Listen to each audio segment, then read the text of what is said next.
আসসালামু আলাইকুম। দাজ্জাল এখন কোথায় রয়েছে? দাজ্জালকে কি কেউ দেখেছে এ পর্যন্ত? চলুন দাজ্জালকে কোন সাহাবী দেখেছিলেন, দাজ্জাল দেখতে কেমন। তামিম ইবনে আউস আদ-দারি রাদিয়াল্লাহু তাআলা আনহু একজন সাহাবী। তিনি নবম হিজরির সনে তার গোত্রের ৯ জন লোক সহ রাসূলুল্লাহ সাল্লাল্লাহু আলাইহি সাল্লামের খেদমতে উপস্থিত হন এবং খ্রিস্টান ধর্ম ছেড়ে ইসলাম ধর্ম গ্রহণ করেন।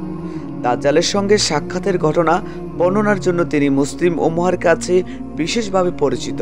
একবার তিনি নৌকায় ভ্রমণকালে একটি দ্বীপে গিয়ে ওঠেন। তিনি সেখানে দাজ্জালের গোয়েন্দা ও দাজ্জালের সঙ্গে সাক্ষাৎ করেন এবং তাদের সঙ্গে অনেক বিষয়ে মত বিনিময় করেন। এই দাজ্জালের বিষয় নিয়ে আমাদের নবীজি সাল্লাল্লাহু আলাইহি সাল্লাম কি বলেছে শুনুন।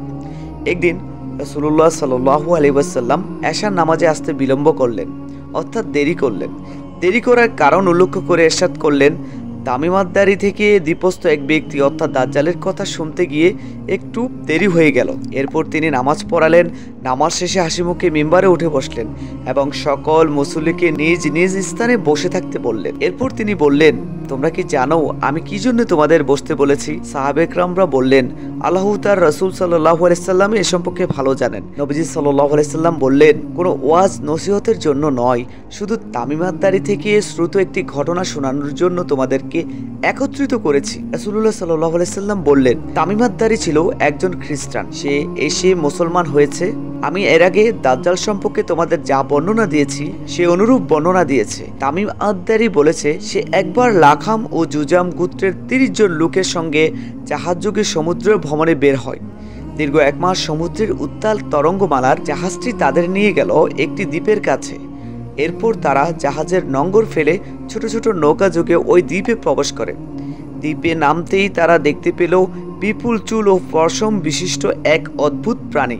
তার পুরো দেহ ছিল কেশে ভরা। তারা বিস্মিত হয়ে বলল, তুমি ধ্বংস হও। কে তুমি? সে বলল, আমি জাসাহা গোয়েন্দা। তারা বলল, গোয়েন্দা আবার কি? সে বলল, এই যে দেখা যায় একটা প্রাসাদ, সেখানে যাও। তাতে অবস্থান করলে এক ব্যক্তি যে তোমাদের জন্য গভীর আগ্রহে অপেক্ষা করছে।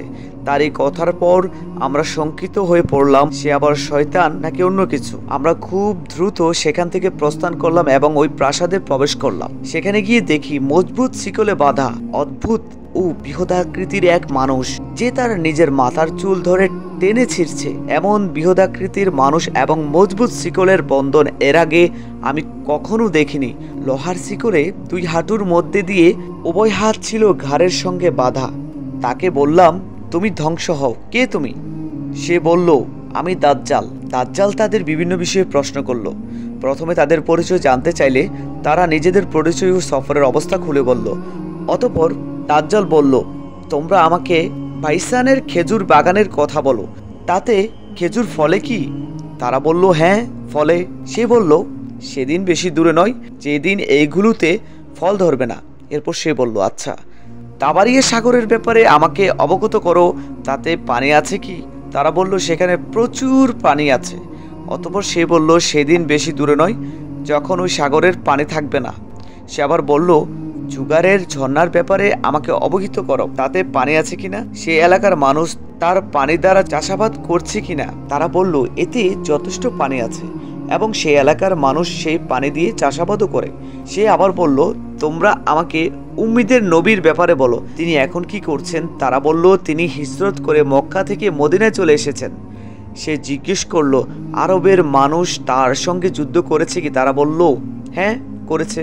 সে বলল, তিনি তাদের সঙ্গে কি আচরণ করেছেন? তারা বলল, তিনি আরবের পার্শ্ববর্তী এলাকা জয়ী হয়েছেন এবং তারা তার বাসত্ব স্বীকার করে নিয়েছে। দাজ্জাল বলল, বাসত্ব স্বীকার করে নেওয়াই জনগণের জন্য কল্যাণ করছে। দাজ্জাল বলল, এখন আমি নিজের ব্যাপারে তোমাদেরকে বলছি, আমি মাসিহ দাজ্জাল। শীঘ্রই এখান থেকে বেরিয়ে যাওয়ার অনুমতি পেয়ে যাব। বাইরে গিয়ে আমি সমগ্র ভূমিষ্ঠ প্রদক্ষিণ করব। 40 দিনের ভেতর এমন কোনো জনপদ থাকবে না যেখানে আমি প্রবেশ করব না। তবে মক্কা ও মদিনা এই 2টি স্থানে আমার প্রবেশ নিষিদ্ধ। যখন আমি এই 2টির কোনো একটিতে প্রবেশের ইচ্ছা করব, তখন এক ফেরেশতা উন্মুক্ত তরবারি হাতে নিয়ে সম্মুখে এসে আমাকে বাধা দেবে। এই 2টি স্থানের সকল প্রবেশ পথে ফেরেশতাদের পাহারা থাকবে। যখন রাসূলুল্লাহ সাল্লাল্লাহু আলাইহি সাল্লাম দাজ্জালের এই ঘটনা বর্ণনা করছেন, তখন রাসূলুল্লাহ সাল্লাল্লাহু আলাইহি সাল্লাম তার হাতের ছড়ি দ্বারা মিম্বারে আঘাত করে বললেন, এই হচ্ছে মদিনা, এই হচ্ছে মদিনা, এই হচ্ছে মদিনা। সাবধান, আমি কি এই কথাগুলো এর আগে তোমাদেরকে বলিনি? সাহাবা একরাম বললেন, হ্যাঁ বলেছেন। রাসূলুল্লাহ সাল্লাল্লাহু আলাইহি সাল্লাম ইরশাদ করলেন, তামিম আদ-দারির কথাগুলো আমার খুবই ভালো লেগেছে, যেহেতু তা আমার ওই বর্ণনার সঙ্গে সামঞ্জস্যপূর্ণ, যা আমি তোমাদের দাজ্জাল, মদিনা ও মক্কা সম্পর্কে এর আগে বলেছি। রাসূলুল্লাহ সাল্লাল্লাহু আলাইহি সাল্লামকে কেউ প্রশ্ন করে বললেন, সে দ্বীপটি কোথায়? এরপর রাসূলুল্লাহ সাল্লাল্লাহু আলাইহি সাল্লাম ইরশাদ করলেন, জেনে রেখো, এই দ্বীপ সিরিয়া সাগরে অথবা ইয়েমেন সাগরের প্রশস্ত সাগরের মাঝে অবস্থিত, যা পৃথিবীর পূর্ব দিকে অবস্থিত। এই সময় রাসূলুল্লাহ সাল্লাল্লাহু আলাইহি সাল্লাম তিনি নিজ হাত দ্বারা পূর্ব দিকে ইশারাও করলেন। মহান আল্লাহ তাআলা কিয়ামতের আগে দাজ্জালকে পাঠাবেন। সে এসে পৃথিবীতে তাসের রাজত্ব কায়েম করবে, ধোঁকা ও প্রতারণায় মানুষের ঈমান ছিনিয়ে নেবে। তার ভয়াবহ ফিতনা সম্পর্কে রাসূলুল্লাহ সাল্লাল্লাহু আলাইহি সাল্লাম বলেন, আদম আলাইহিস সালাম থেকে কিয়ামত কায়েম হওয়া পর্যন্ত দাজ্জালের ফিতনার চেয়ে কোনো ফিতনা বড় নয়। সে হবে ইহুদিদের স্বপ্নের নায়ক। একত্রে 70,000 ইহুদি তার আনুগত্য মেনে নেবে এবং তার কপালে লেখা থাকবে সে কাফের। আমাদের প্রিয় নবীজি সাল্লাল্লাহু আলাইহি সাল্লাম বলেন, কিয়ামত কায়েম হবে না যতক্ষণ না তোমরা 10টি বিশেষ নিদর্শন দেখতে পাবে। অতঃপর তিনি বললেন, ধূম্র, দাজ্জাল, পশ্চিম দিগন্ত থেকে সূর্য উদিত হওয়া, মরিয়ম তনয় ঈসা আলাইহিস সালামের অবতরণ, ইয়াজুজ মাজুজ ও 3 বার ভূমিধস, অর্থাৎ পূর্ব প্রান্তে একটি ভূমিধস, পশ্চিম প্রান্তে একটি ভূমিধস এবং আরব উপদ্বীপে একটি ভূমিধস হবে। যতক্ষণ পর্যন্ত এই সমস্ত কথা বাস্তবায়ন না হচ্ছে ততক্ষণ পর্যন্ত কিয়ামত হবে না।